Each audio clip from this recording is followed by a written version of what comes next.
Okay then guys, what is going on? Cloud Plays here and welcome back to another Hogwarts Legacy video here on the channel. And today we have got an interesting one for you with a load more news about the title. We have got a bit of gameplay for the Accio spell that actually went underneath our radar with everything else that's been going on in the controversy side of the world.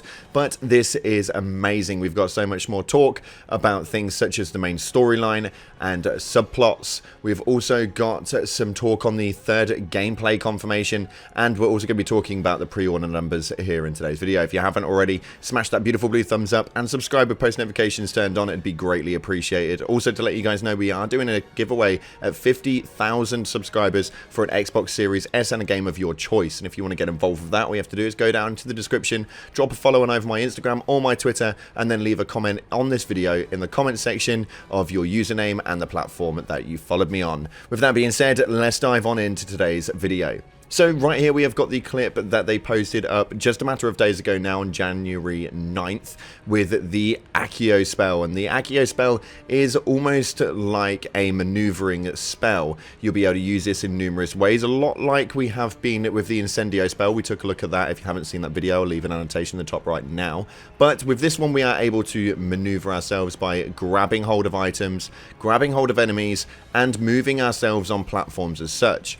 In the first clip, we can actually see that we are in the library, and that is a big move, mainly because that is something that a lot of people are interested about. And for me personally, I cannot wait to get in there and get into the forbidden section. It's something which I've been really excited to do since seeing the gameplay overall. You can see that we're able to grab hold of maneuvering books that are flying through the air. And then on the second one, we're actually on a hidden platform that we are able to move forward on using a hook against the wall. We're able to maneuver that forwards. That is also like a really good way of being able to transcend through certain parts of the map, and make sure you keep an eye out for these hooks, because it may find that there may be hidden routes that we don't know about that you guys can get through via that way. And then thirdly, it is used as an offensive maneuver, as we can grab hold of an enemy sort and move them closer towards you to then maybe utilize another spell like Incendio and be able to hit some damage going forward. It's really interesting to know that these spells are starting to get shown up quite a bit more,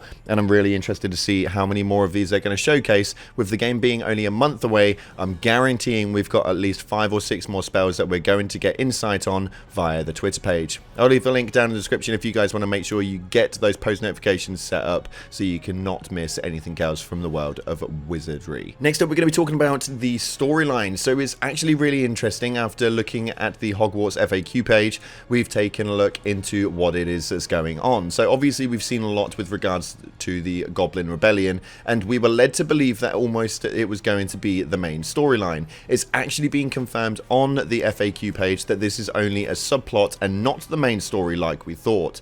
Now this could be because of potential conflict of outspoken individuals that have happened earlier on in the year, and that could be quite a large part of it, although with the time comparables I'd be extremely surprised if they managed to change that and alter it so quickly.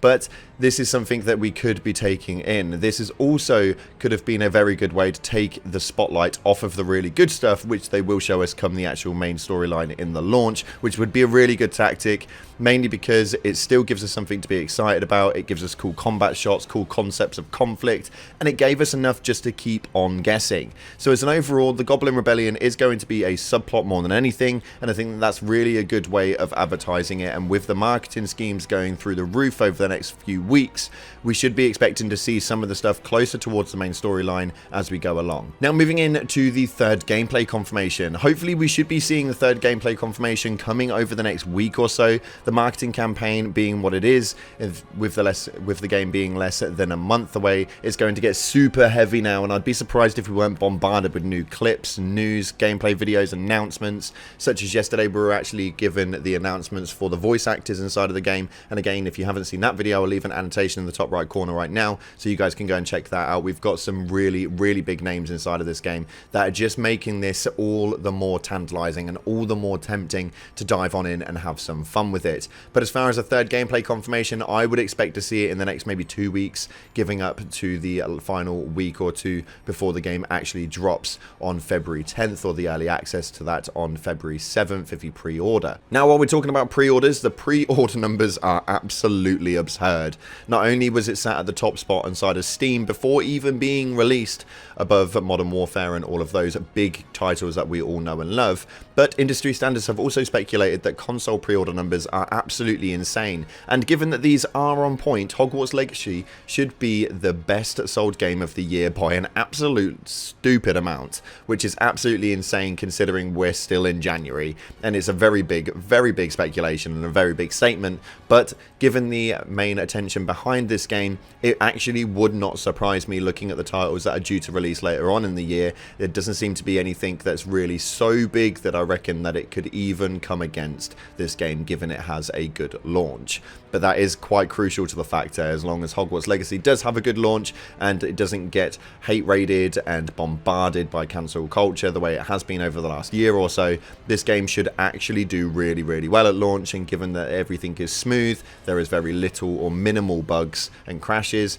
this game should be one of the biggest games this year, and we could be almost seeing a replication of an Elden Ring mentality come 2023. Now that is all we've got for today. If you guys want to check out some more videos with regards to Hogwarts Legacy, I'll leave a playlist down in the description. You guys can go and check out so much stuff that's been going on in the community. We've been putting up about 2 videos a day with regards to this game right now, so if you want to check out some more news and information, make sure you go and check those out. Thank you so much again for watching, guys. If you haven't already, like, subscribe, get involved with the giveaway, and as always, I'll see you in the clouds.